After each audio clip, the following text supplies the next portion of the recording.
Allah, segumpal daging. Idza saluhat, kalau dia baik, saluhal jasadu kulluhu, maka seluruh tubuh akan menjadi baik. Sebaliknya, idza fasadat,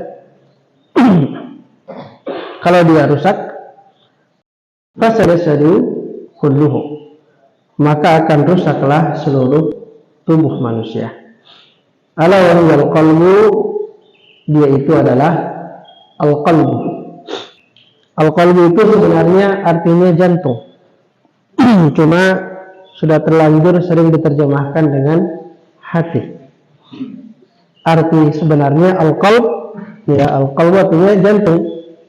Ini jantung merupakan raja di tubuh manusia.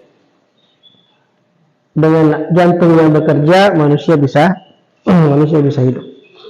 Kalau jantung sudah berhenti bekerja, tidak memompakan lagi darah ke seluruh tubuh, maka manusia akan mati. Karena itu meninggalnya seseorang ditandai dengan jantung yang sudah tidak bekerja. Kalau jantung sudah tidak bekerja, maka sudah dianggap sebagai orang yang meninggal dunia. Al-qalbu, ya, itu adalah jantung. Tapi karena dimensi daripada al-qalbu itu ada dimensi lahiriahnya dan ada dimensi batiniahnya, maka orang Indonesia cenderung menerjemahkan qalbu mengambil dimensi batiniahnya. Karena hati yang dimaksud juga dalam penerjemahan qalbu bukan hati yang ada dalam salah satu organ tubuh kita, ya. Kalau ketika diterjemahkan dengan hati, itu maksudnya hati yang ma'nawiyah, yang abstrak, ya, bukan hati yang lahiriah. Dan itu terjemahan hati itu adalah terjemahan yang mengambil salah satu dimensi daripada al-qalbu. Karena al-qalbu itu memang dia memiliki dua dimensi. Ada dimensi lahiriahnya, ada dimensi batiniahnya.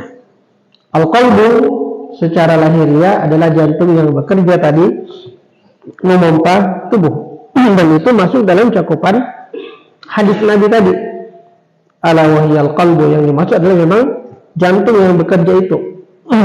Ya. Cuma dia tadi punya apa? Dua dimensi. Secara lahiriah dia bekerja memompa darah ke seluruh tubuh. Maka jika jantung ini rusak, maka akan rusaklah seluruh tubuh. Yang kedua dimensi batiniahnya. Ya, jantung dalam artian itu tadi hati dalam bahasa Indonesia yang sifatnya abstrak. Disitulah tempatnya iman. Ya, tempatnya iman, dan juga nanti ada amalan-amalan hati atau amalan-amalan jantung. Tapi sudah terlanjur penerjemahannya hati jadi asing kalau kita terjemahkan jantung. Nah, ini dimensi batiniahnya. Di situ letaknya iman kita, iman, keyakinan, semangat, ya, motivasi diri dari dalam. Itu qalbu pada dimensi batiniahnya. Secara batiniah ini juga, kalau qalbunya rusak, ya maka rusak juga seluruh tubuh. Kalau iman tidak bisa tumbuh di situ, maka semua amal-amal kita akan menjadi amal yang sia-sia. Karena tidak ada iman yang bersemayam di qalbu, ya, yang secara batiniah akan menggerakkan tubuh untuk beramal, menggerakkan tubuh untuk beramal, yang kemudian amal-amal itu ketika didasari dengan iman yang bersemayam dalam qalbu, maka dia akan dinilai dan diganjar, diberikan pahala oleh Allah Subhanahu wa ta'ala. Hadirin jamaah salat subuh yang dimuliakan oleh Allah Subhanahu wa ta'ala. Jantung ini adalah, atau kita biasa jantung hati, ya. Jantung hati ini adalah raja dalam tubuh manusia, yang mana raja itu sangat menentukan dalam sebuah kerajaan, dalam sebuah negara, dalam sebuah pemerintahan. Raja itu sangat menentukan. Kalau raja itu kuat, raja itu berkualitas, maka negaranya juga akan kuat. pemerintahannya akan kuat jika dipimpin oleh seorang raja, oleh seorang pemimpin yang kuat, yang berkualitas. Itulah sebabnya kita lihat dalam sejarah Islam, ketika pemimpin-pemimpin Islam itu kuat dan berkualitas, maka Islam menjadi sebuah negara yang besar, yang kuat, yang bisa mendakwahkan Islam ke seluruh pelosok dunia dan diikuti, menjadi panutan oleh manusia di seluruh dunia. Kenapa? Karena dipimpin oleh pemimpin-pemimpin yang kuat, mulai dari Rasulullah Shallallahu Alaihi Wasallam, pemimpin yang terbaik. Kemudian Abu Bakar Siddiq radhiyallahu anhu, pemimpin yang kuat dan berkualitas. Umar bin Khattab radhiyallahu anhu, Utsman bin Affan radhiyallahu anhu, Ali bin Abi Thalib radhiyallahu anhu, demikian seterusnya. Al Hasan bin Ali radhiyallahu anhu, Muawiyah bin Abi Sufyan radhiyallahu anhu, dan seterusnya. Ini pemimpin-pemimpin Islam yang kuat dan berkualitas. Sehingga ketika itu Islam tersebar ke seluruh penjuru dunia dengan cepat. Ya, yang kemudian manusia banyak yang menganut agama Islam bukan karena paksaan, tapi karena mereka melihat memang keutamaan Islam dan keutamaan orang-orang yang mengamalkan Islam. Maka ketika sebuah kerajaan, sebuah negara, sebuah pemerintahan dipimpin oleh raja yang kuat, maka negara itu akan menjadi negara yang kuat.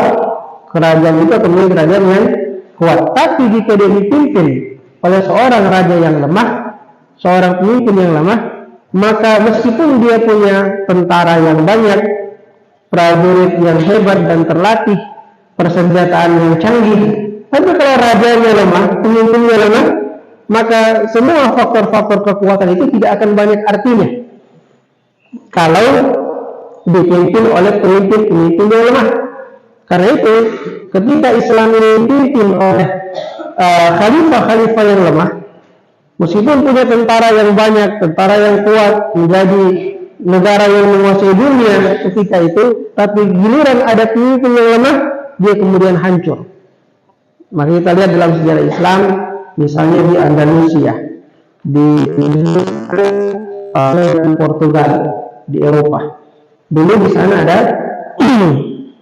ada negara Islam yang sangat besar, yang awalnya dipimpin oleh dinasti Umayyah, Bani Umayyah. Awalnya dia sebuah negara yang sangat kuat, sampai menguasai sebagian daripada wilayah Eropa, hampir sampai ke Prancis ketika itu kekuasaan kaum muslimin di Andalusia. Sangat kuat. Tapi ketika mereka sudah menjadi negara yang besar, kekayaan berlimpah ruah, ya, orang hidup dalam kemewahan, agama mulai dilupakan, orang sudah mulai meninggalkan belajar agama, sudah mulai meninggalkan amal-amal soleh, mereka tenggelam dalam kenikmatan dunia karena kebesaran mereka. Eropa tunduk di bawah kaki mereka, mulailah mereka mengalami kelemahan. Akhirnya tiba pada saat dipimpin oleh raja-raja yang lemah, yang hanya memikirkan dunia, yang hanya memuaskan syahwat dan hawa nafsu. Akhirnya mereka kembali dikalahkan oleh kerajaan-kerajaan Nasrani di Eropa, sampai kemudian hilang tanpa bekas. Andalusia itu 800 tahun kaum muslimin di sana. Ya, 800 tahun dari abad ke-7 Masehi sampai abad ke-15 Masehi. Itu dikuasai oleh kaum muslimin. Ya, sepanjang itu mereka di sana hilang tanpa bekas, habis. Kenapa? Karena pada akhirnya dipimpin oleh raja-raja yang lemah, yang hanya memperturutkan syahwat, ya, sibuk dengan kemewahan dunia dan jauh dari agama. Maka negara yang sangat besar dan kuat tadinya menjadi negara yang lemah, yang kemudian dibagi-bagi menjadi negara-negara kecil, yang akhirnya semuanya dihilangkan dari bumi Andalusia oleh kerajaan-kerajaan Nasrani ketika itu. Itulah fungsi pemimpin.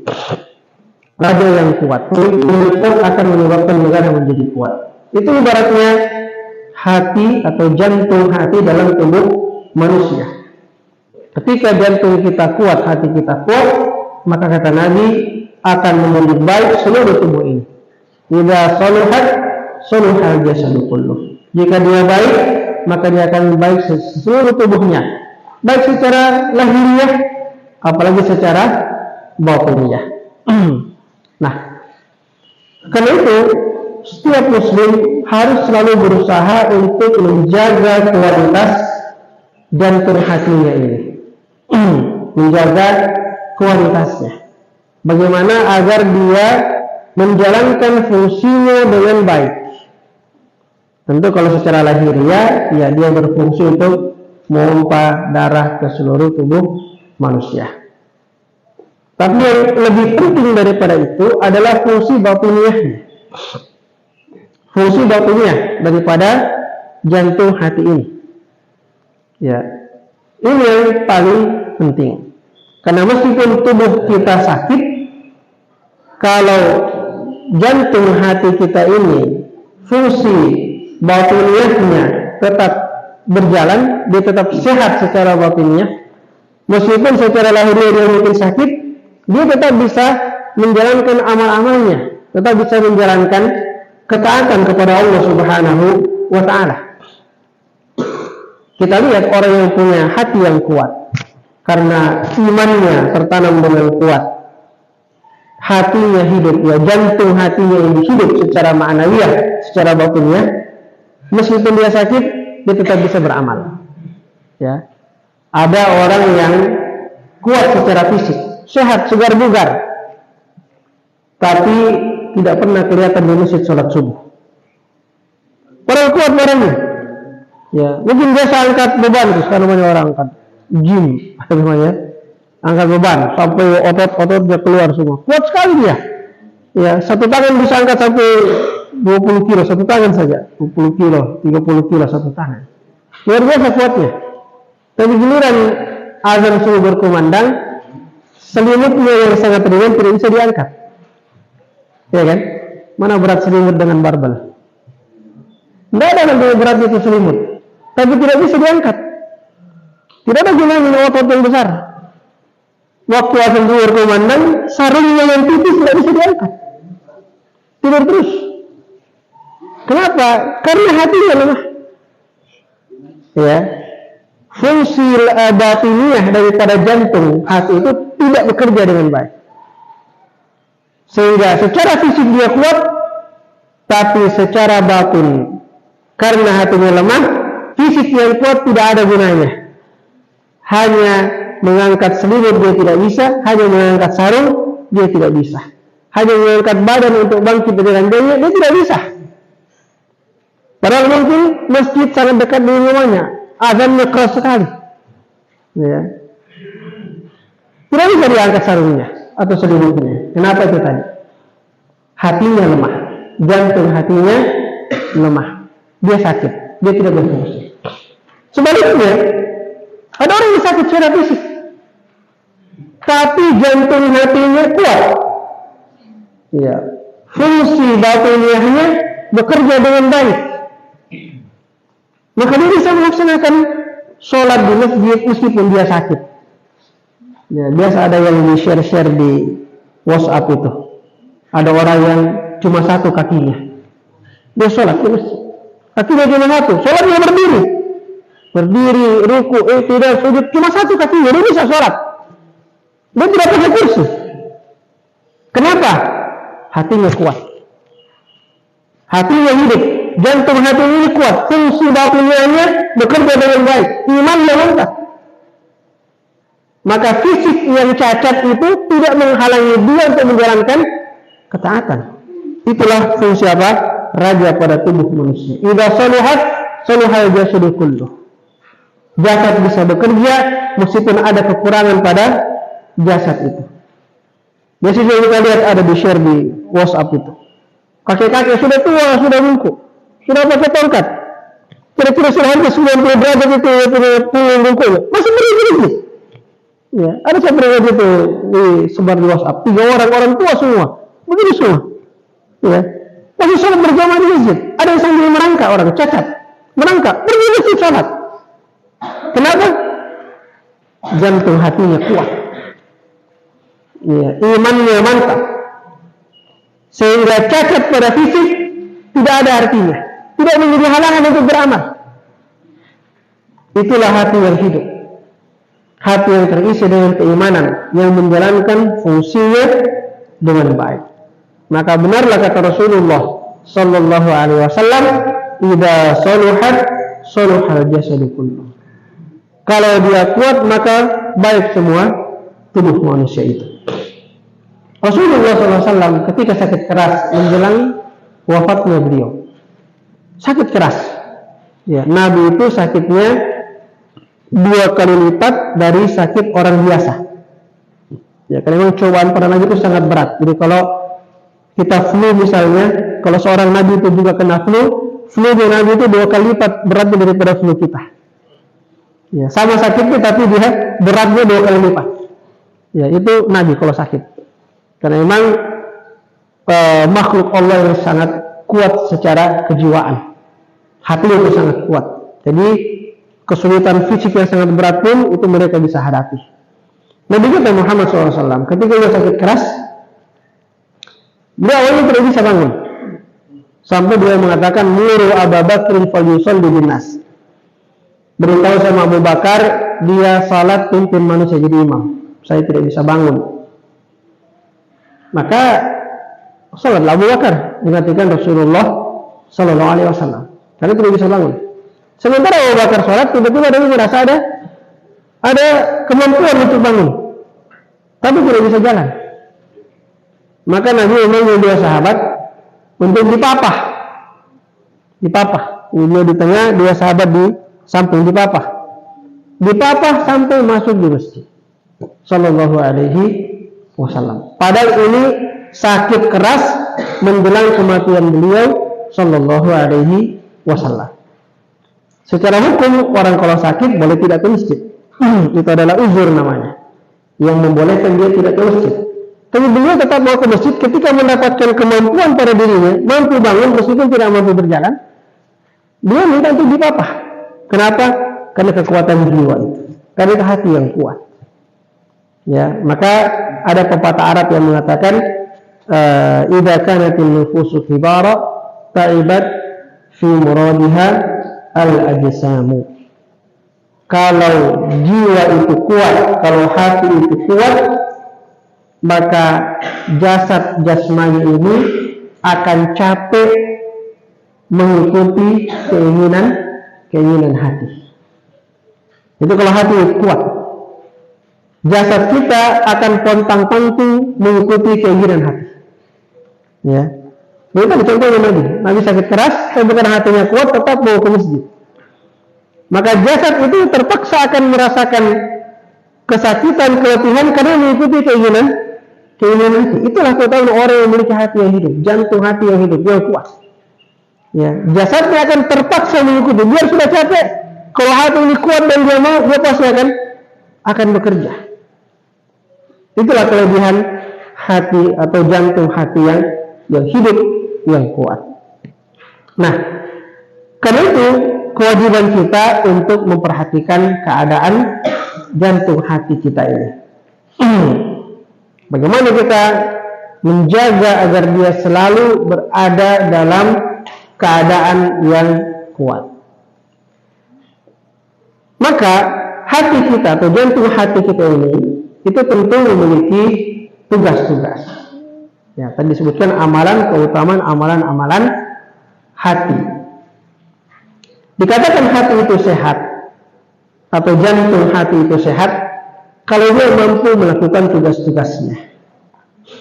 Secara fisik lahiriah, jantung sehat kalau mampu melakukan tugasnya dengan baik.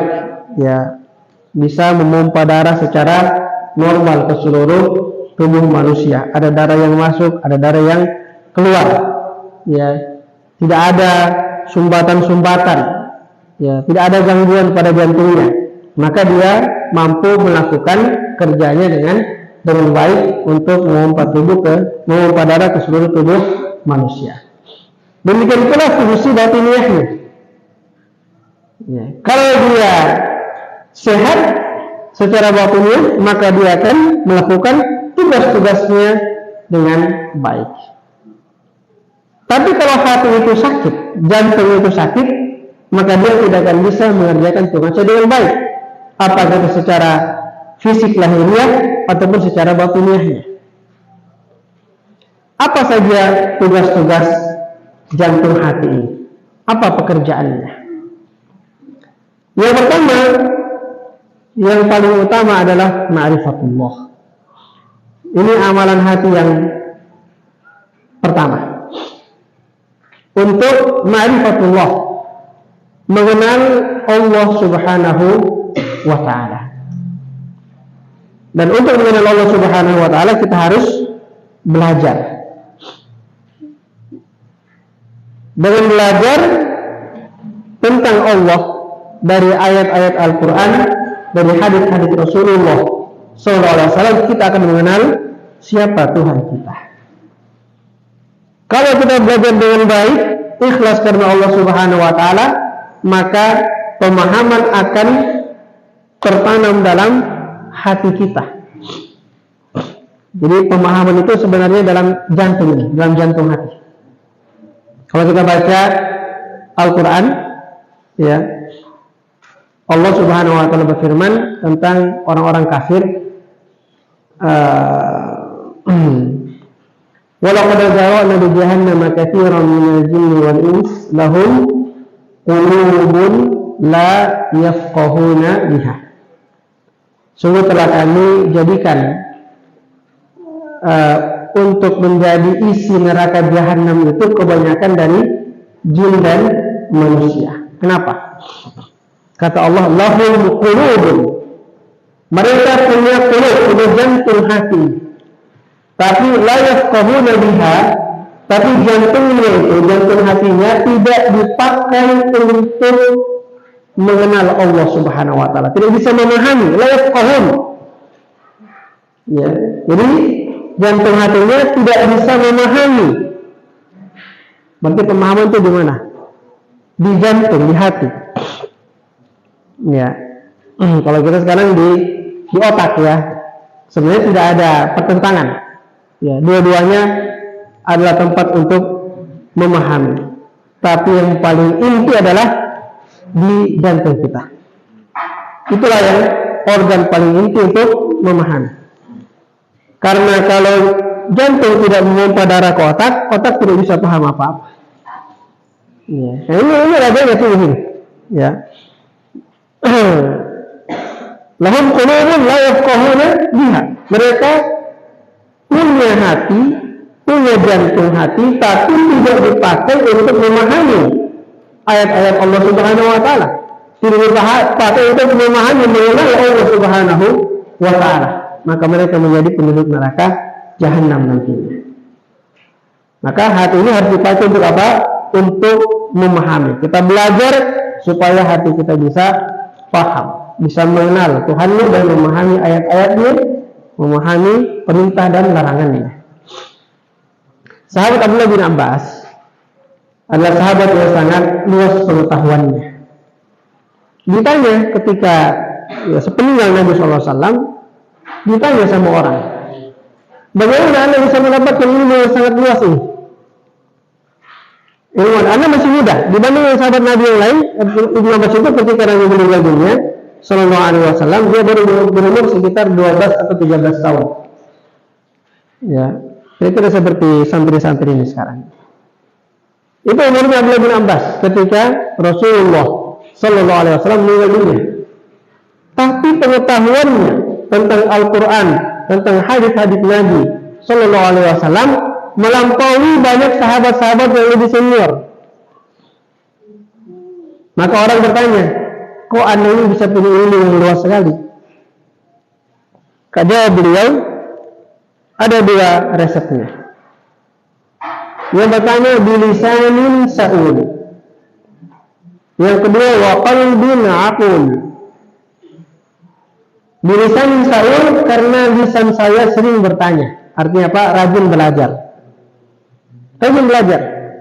Ibnu Abbas itu sepeninggal Nabi Sallallahu Alaihi Wasallam, dia datangi semua sahabat-sahabat senior yang banyak menghafalkan hadis-hadis Nabi.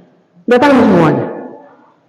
Untuk apa? Untuk beliau tanya, tolong ajarkan kepada saya hadis-hadis Nabi yang Anda sudah dengarkan. Saya Nabi meninggal, saya masih kecil. Itu semangat beliau. Bilisanin sa'ul, lisan yang rajin bertanya, artinya dia rajin belajar. Maka datang kepada sahabat-sahabat senior, yang menghafalkan Al-Quran, menghafalkan hadis, dia belajar, akhirnya dia mengalahkan banyak sahabat. Padahal umurnya masih muda. Itu pertama.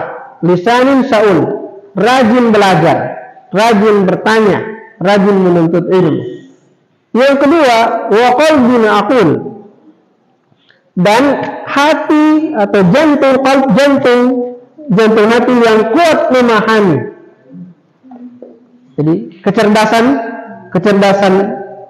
jantung, ya, dia memang orang yang cerdas. Ada kecerdasan yang Allah Subhanahu wa taala berikan sehingga mudah memahami, cepat memahami, cepat menghafalkan. Itulah sebabnya beliau menjadi sahabat yang sangat utama, memiliki ilmu yang sangat luas. Intinya apa? Dia mengatakan wa qalbun aqul, jantung yang kuat memahami. Tapi memang pemahaman itu di jantung. Nah, saya pernah dengar sebuah ceramah seorang dokter ya mengatakan itu memang di jantung ada sel-sel yang sama dengan sel-sel yang terdapat di otak.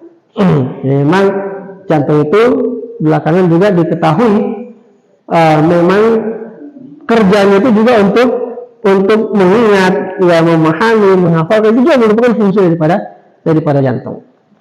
Kita aja manusia yang terlambat memahami. Kalau Al-Quran dari dulu mengatakan jantung itu untuk memahami. Lahum qulubun la yafqahuna biha. Dia punya jantung tidak dipakai untuk memahami ayat-ayat Allah Subhanahu wa taala, untuk mengenal Allah Subhanahu wa taala. Makanya tugas hati atau tugas jantung yang pertama adalah mengenal Allah Subhanahu wa taala. Ma'rifatullah. Maka bacalah Al-Quran, pelajari Al-Quran, pelajari hadis-hadis Nabi Sallallahu Alaihi Wasallam agar kita bisa mengenal siapa Tuhan kita. Maka jika hati kita, jantung kita ini mampu mengenal siapa Tuhannya, setelah kita belajar Quran dan Sunnah, dia mengenal siapa itu Allah Subhanahu Wa Taala, berarti dia bekerja dengan baik. Ya, itu amalan hati yang bisa berjalan dengan baik, dia bisa mengenal Allah Subhanahu Wa Taala. Yang mana kemudian dikatakan seorang mengenal Allah bukan secara teori, tapi dia adalah teori yang melahirkan amal. Baru orang dikatakan mengenal Allah. Contoh misalnya, secara teori kita belajar, kita tahu Allah Subhanahu wa taala Maha mengetahui, Maha melihat, Maha mendengar. Secara teori kita tahu namanya Al-Alim, artinya yang Maha mengetahui. Namanya As-Sami', artinya yang Maha mendengar. Kita kenal Allah dengan namanya Al-Basir, yang artinya Maha melihat. Itu teori. Kita sudah mengenal Allah secara teori. Tapi apakah kita sudah mengenal Allah dengan amal kita? Maka mari kita lihat. Apakah kita sudah mampu menjalankan ketaatan dengan sebaik-baiknya kepada Allah Subhanahu wa taala? Mampu menjalankan perintahnya dan mampu meninggalkan larangannya. Kalau belum mampu, berarti pengenalan kita kepada Allah belum sempurna. Belum betul-betul ma'rifah. Ma'rifatullahnya belum tertanam dengan kuat di dalam hati. Kita tahu Allah Maha melihat, tapi kita masih melakukan perbuatan maksiat. Apakah Allah melihat kita? Pasti Allah melihat kita. Kita tahu itu, bahwa Allah Maha melihat, tapi tetap kita maksiat. Berarti ma'rifahnya belum sempurna. Baru teori ma'rifatullah. Itu namanya teori ma'rifatullah. Kita tahu secara teori Allah Maha mendengar, tapi kita masih sering berkata dusta. Apakah Allah dengar ketika kita berdusta? Allah dengar. Kita masih sering bergibah. Allah dengar ketika kita bergibah? Allah dengar. Kita memfitnah orang. Allah dengar ketika kita memfitnah orang lain. Kita berkata-kata yang kotor, berkata-kata yang kasar. Allah dengar ketika kita mengucapkan kata-kata tersebut. Secara teori kita tahu Allah Maha mendengar, tapi ternyata secara amalia kita belum mampu beramal sesuai dengan pengetahuan kita, pengenalan kita tentang Allah Subhanahu wa taala. Berarti kita belum ma'rifatullah secara sempurna. Ya. Pemahaman itu mungkin baru di otak saja. Otak tahu nih, otak tahu Allah Maha melihat, Allah Maha mendengar, Allah Maha mengetahui. Itu baru di otak, tapi pemahamannya belum mengendap dalam hatinya, dalam jantungnya. Ya.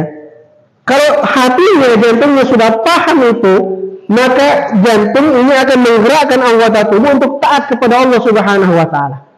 Dia akan menjalankan perintah, dia akan meninggalkan larangan. Dia tidak akan berani berbuat maksiat. Dia tidak berani meninggalkan perintah Allah Subhanahu wa taala karena dia tahu Allah Maha melihat. Secara akal dia paham, secara jantung dia meyakini itu. Maka itulah kecerdasan hati. Membuat orang mampu mengamalkan apa yang dia ketahui. Ada contoh sederhana misalnya. Merokok itu baik atau tidak kira-kira? Tidak ada merokok sini ya? Merokok itu di iklannya di jalan tertulis. Merokok itu menyebabkan gangguan jantung, apalagi impotensi, gangguan pada kehamilan. Ditulis usah-usah di pinggir jalan dulu. Kalau sekarang langsung dia bilang merokok membunuhmu. Ada gambar orang sudah lubang lehernya. Ya. Merokok membunuhmu langsung. Kalau dulu masih ditulis menyebabkan gangguan jantung, impotensi, gangguan pada kehamilan. Orang tahu rokok itu berbahaya. Tapi kenapa masih merokok? Kalau ditanya, rokok berbahaya tidak, Pak? Itu berbahaya. Kok masih merokok? Iya ya. Bahkan ada dokter merokok. Ada suatu dokter merokok. Ya. Kalau masalah teori sudah selesai dia teorinya. Dia bisa jelaskan secara mendetail bahayanya rokok bagi paru-paru. Tapi kok merokok? Nah, karena ilmunya baru sampai di kepala, belum sampai di hati.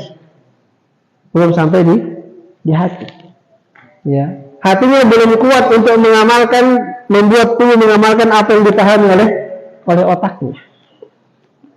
Itulah amalan hati untuk memahami ilmu. Dan ilmu yang paling besar adalah ilmu mengenal Allah Subhanahu wa taala. Ya. Tentu banyak amalan hati, karena waktu yang singkat, ya kita mungkin ambil satu saja dulu ini. Ya, tugas hati adalah untuk mengenal Allah Subhanahu wa taala, ma'rifatullah. Maka dengan mempelajari Al-Qur'anul Karim, mempelajari hadis Nabi sallallahu alaihi wasallam, kita memahami, akal kita memahami, dan kita juga berharap jantung kita bisa memahami supaya apa? Kalau sudah pemahamannya sampai ke jantung hati ini, maka semua ilmu yang telah kita ketahui akan bisa kita amalkan, akan bisa kita terapkan dalam kehidupan, dan itulah yang disebut sebagai iman yang kuat. Ya, itu sebagai iman yang kuat. Ketika ilmu-ilmu yang kita ketahui mampu kita amalkan dalam kehidupan kita. Hasan al-Basri pernah berkata, "Laisal imanu bitamanni wala bitahalli, innama huwa syai'un waqara fil qalbi wa saddaqatul amal." Iman itu bukan hanya angan-angan. Ya, bukan hanya angan-angan, dan bukan hanya sekedar perhiasan secara lahiriah belaka. Ada orang iman berangan-angan, oh nanti saya mau jadi penghafal Quran. Tapi cuma berangan-angan. Apa bedanya angan-angan dengan harapan? Angan-angan itu mau tapi tidak berusaha. Mau jadi penghafal Quran tidak pernah menghafal. Saya jadi penghafal Quran ini tidak pernah menghafal. Tidur saja kerjanya. Temannya ngeroja dia tidur saja. Bagaimana kalau menghafal Quran? Maka itu namanya angan-angan. Ya, bukan harapan. Harapan itu kalau ditempuh jalannya. Saya sudah murojaah pagi siang malam menghafal, mengulang-ulangi, murojaah terus-terus. Saya ingin jadi penghafal Quran. Betul, itu namanya harapan. Anda berharap karena Anda sudah berusaha. Dan kalau cuma tidur saja, main saja, lihat HP saja, ya nanti sudah mau store sama Ustaz baru cepat. Ya, itu namanya berangan-angan. Tidak akan jadi penghafal Quran itu. Maka iman itu bukan angan-angan. Wah, saya mau jadi orang soleh nih. Saya nanti mau banyak bersedekah, mau nanti rajin sholat malam, mau nanti gini. Cuma angan-angan saja. Itu bukan iman. Iman itu dijalankan apa usaha kita untuk bisa jadi orang soleh. Apa usahanya? Nah, iman yang benar kata Hasan al-Basri adalah syai'un waqara fil qalbi. Iman adalah sesuatu yang tertanam dengan kuat dalam hati. wa saddaqathul a'mal, dan dibuktikan dengan amal perbuatan. Itulah iman yang sebenarnya. Keyakinan yang kuat dalam hati setelah kita paham dan jadi keyakinan, lalu dia membuahkan amal. Seperti yang kita jelaskan tadi, kita sudah tahu Allah Maha melihat, maka jaga amal kita, jangan sampai melanggar. Karena Allah lihat apa yang kita kerjakan. Kita tahu Allah Maha mendengar, maka jaga kata-kata kita. Jangan sampai keluar kata-kata yang diharamkan, karena Allah Maha mendengar. Itulah ilmu yang diamalkan, dan itu menunjukkan kita punya hati yang kuat, iman yang kuat, yang memahami dan mampu menggerakkan anggota tubuh untuk mengamalkan ilmunya. Saya kira ini sedikit yang dapat saya sampaikan pada ceramah subuh hari ini. Sebelum ditutup, tadi dikatakan ada mungkin 1-2 pertanyaan. Kalau ada yang bertanya, saya persilahkan.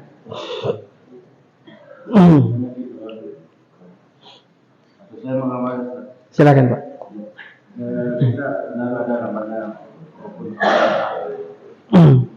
Yang pertama itu ada al-khauf, takut kepada Allah. Kemudian ada al-roja, berharap pada Allah. Kemudian yang ketiga al-muhabbah, cinta. Allah.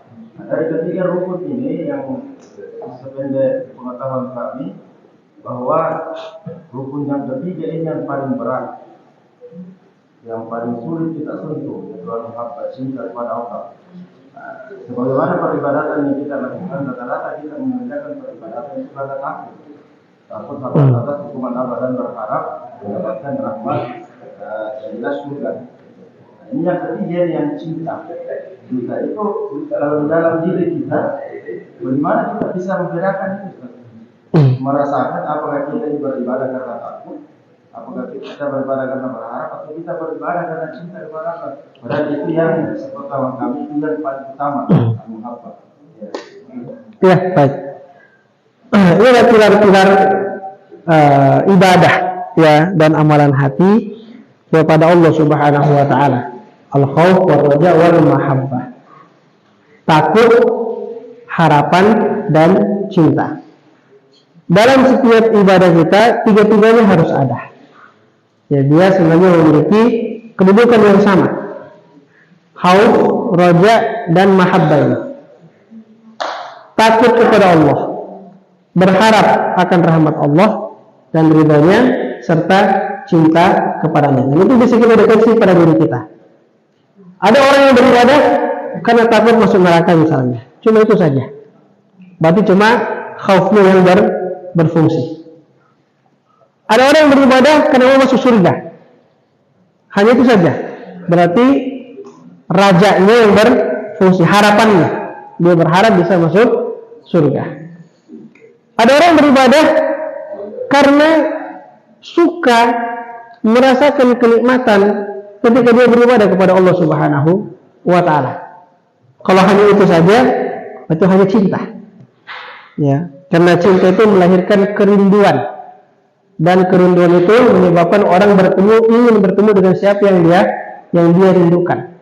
Maka kalau kita mencintai Allah Subhanahu wa taala, kita akan merindukan pertemuan dengan Allah Subhanahu wa taala. Dan karena kita hidup di dunia, maka pertemuan kita dengan Allah pada saat kita beribadah, kita bermunajat, ya, kita bermunajat kepada Allah Subhanahu wa taala. Itulah saat kita bertemu dengan Allah Subhanahu wa taala. Anta abudallaha ka'annaka tarahu, fa illam takun tarahu fa innahu yaraka. Engkau beribadah kepada Allah seakan-akan engkau melihat Allah. Kalau tidak mampu berada pada kondisi itu, maka engkau beribadah dengan keyakinan, dengan perasaan bahwa Allah sedang menyaksikan ibadah yang kamu kerjakan. Itu cinta. Jadi bagaimana kita bisa mendeteksi? Ya, kita rasa sendiri dalam hati kita. Kalau tiga-tiganya ada, alhamdulillah. Kenapa saya beribadah? Saya takut Allah marah. Saya takut Allah hukum saya. Saya takut masuk neraka. Itu berarti khaufnya ada. Kenapa saya beribadah? Iya, karena saya juga mau masuk surga. Saya juga ingin mendapatkan ampunan Allah, ingin mendapatkan rahmat Allah. Ridho Allah Subhanahu wa taala. Berarti kita ada juga rojanya. Kita deteksi dalam hati kita. Kenapa saya beribadah? Saya rindu. Saya cinta kepada Allah. Saya selalu suka kalau bertemu dengan Allah. Saya suka kalau saya sholat, berdiri sholat. Saya suka ketika saya berzikir. Saya merasakan kenikmatan. Ya, dan saya selalu melakukan itu. Ada kerinduan. Jadi ada orang yang rindu untuk beribadah. Makanya di antara 7 golongan manusia, yang dinaungi pada hari kiamat nanti dengan naungan Allah. Salah satunya adalah rajulun qalbuhu mu'allaqun bil masajid. Seorang laki-laki yang hatinya tergantung di masjid. Kata ulama, apa artinya ini? Orang yang selalu rindu ke masjid.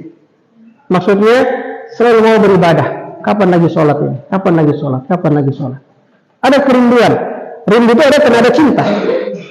Ya, jadi tanda adanya cinta adalah adanya kerinduan. Jadi kalau kita sudah selalu rindu ibadah, berarti kita cinta itu. Berarti kita punya cinta kepada Allah. Karena kita rindu untuk beribadah kepada Allah Subhanahu wa Ta'ala. Maka kita tinggal mendeteksi dalam hati kita, ya, apa yang kita rasakan saat kita beribadah. Kalau tiga-tiganya ada, alhamdulillah. Saya beribadah karena saya takut sama Allah, saya beribadah karena saya mengharapkan pahala Allah, dan saya beribadah karena saya cinta dan rindu untuk selalu bertemu dengan Allah Subhanahu wa Ta'ala. Kalau tiga-tiganya ada dalam hati kita, berarti tiga pilar ibadah ini, ya, rukun amalan hati itu tiga-tiga sudah terwujud dalam diri kita. Itu kita masing-masing yang tahu. Orang lain tidak akan mengetahui keberadaannya dalam diri kita. Wallahu a'lam. Silakan kalau misalnya yang lain. Kalau tidak ada Ustaz. Iya, silakan Pak. Ya, untuk munafik, kalau Pak Yus tadi mengawali, Pak Yus mengakhiri. Iya. Oke, baik Ustaz. Terima kasih atas materinya tadi yang sangat bermanfaat. Karena yang saya kedua, maka pertanyaannya dua Ustaz. Iya, silakan. Jadi yang pertama adalah Ustaz tadi sudah menyebutkan amalan hati. Dan tips atau triknya bagaimana amalan hati ini bisa dijalankan, Ustaz sudah menyebutkan tadi. Nah, pertanyaan saya, memulai itu mudah dengan menjalankan teori-teori yang sudah Ustaz sampaikan. Tetapi konsistensinya yang susah. Ya. Nah, bagaimana kita bisa menjaga hati ini tetap konsisten dengan apa yang sudah kita mulai? Itu yang pertama.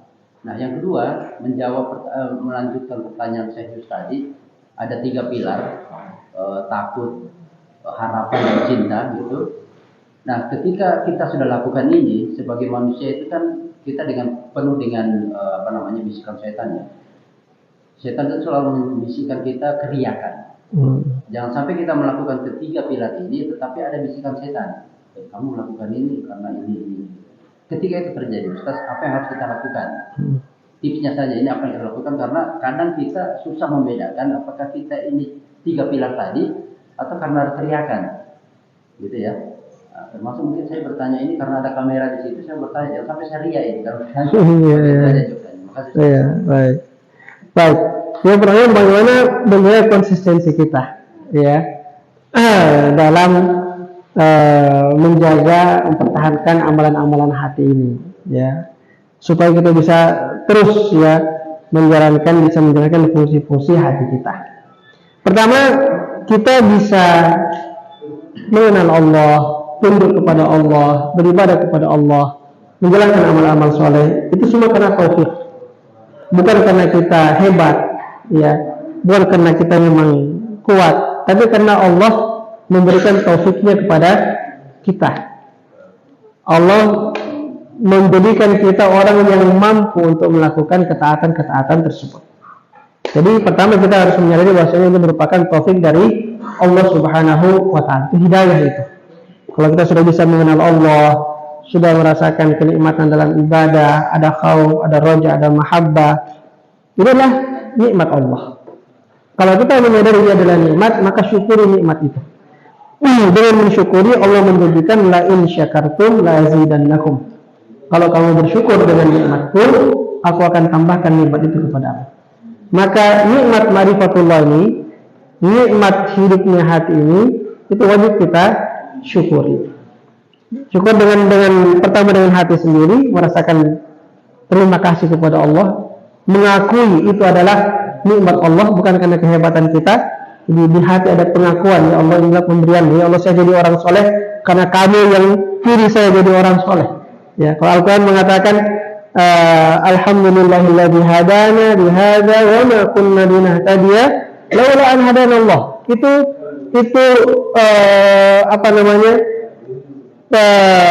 keyakinan dan ucapan orang-orang yang beriman itu. Ya Allah, segala puji bagimu yang telah memberikan petunjuk ini kepada saya. Dan kami tidak akan mendapatkan petunjuk ini kalau engkau tidak berikan petunjuk kepada kami. Ini penting, kesadaran akan pemilihan itu. Allah pilih kita untuk diberikan hidayah. Maka kita merasakan syukur di hati kita, mengucapkan syukur dengan lisan kita, kemudian selalu berusaha untuk terus menjaga ketaatan. Kalau syukur ini ada, maka Allah akan tambah nikmat itu, akan dipertahankan. Insya Allah kita punya kesalehan, ya, kita punya kondisi hati akan bertahan dengan kesyukuran kita. Yang kedua, dengan banyak berdoa. Dengan banyak berdoa. Ya muqallibal qulub, tsabbit qalbi ala dinik. Wahai yang maha membolak-balikkan hati, membolak-balikkan jantung, ya. Teguhkanlah jantung hatiku di atas agamamu. Jadi kan saya terus-terus salah, ya Allah. Ya, jangan pernah cabut hilang dari hatiku. Ya muqallibal qulub, tsabbit qalbi ala dinik. Rabbana la tuzigh qulubana ba'da idh hadaytana. Ya Tuhan kami, jangan kamu palingkan hati kami ini setelah kau berikan hidayah kepada kami. Selalu kita baca doa seperti ini. Allahumma arinil haqqa haqqan warzuqni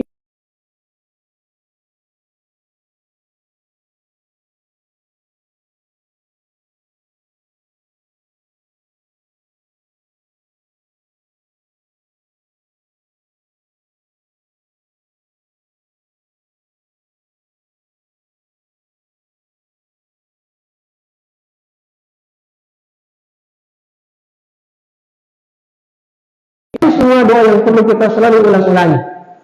Ya, ketika kita merasakan Allah sudah berikan hidayah kepada kita, ulang-ulangi doa ini. Ya, insya Allah dengan itu kita akan terus berada di atas jalan hidayah, akan konsisten dalam ketaatan kita kepada Allah Subhanahu wa taala. Yang kedua, ada bisikan syaitan. Ya, tatkala kita menjalankan ibadah dengan khauf, dengan raja, dengan mahabbah, setan membisikkan untuk riya. Ya, kalau untuk mendeteksinya, ya tentu kita masing-masing bisa mendeteksi itu. Apa motivasi saya dalam beramal? Apakah betul-betul hanya karena Allah atau karena ingin dilihat orang, dipuji orang? Itu kita bisa merasakan pada diri kita masing-masing. Bagaimana menghindari ini? Sama dengan tadi, banyak berdoa pertama. Banyak berdoa. Karena yang mampu membuat kita kuat, yang membuat kita bisa mengikhlaskan amal untuk Dia, untuk Allah, hanya Allah. Maka Nabi kita mengajarkan doa, misalnya Allahumma inni a'udzubika min an usyrika bika syai'an wa ana a'lamuhu wa astaghfiruka lima la a'lamuhu. Ya Allah, aku berlindung kepadamu dari mempersekutukan Engkau dengan sesuatu yang saya ketahui, dan saya minta ampun jika terjadi sementara saya tidak mengetahuinya. Ini doa yang perlu kita perbanyak, ya, supaya Allah menguatkan keikhlasan kita, selalu beramal ikhlas karena Allah Subhanahu wa taala. Yang kedua tentu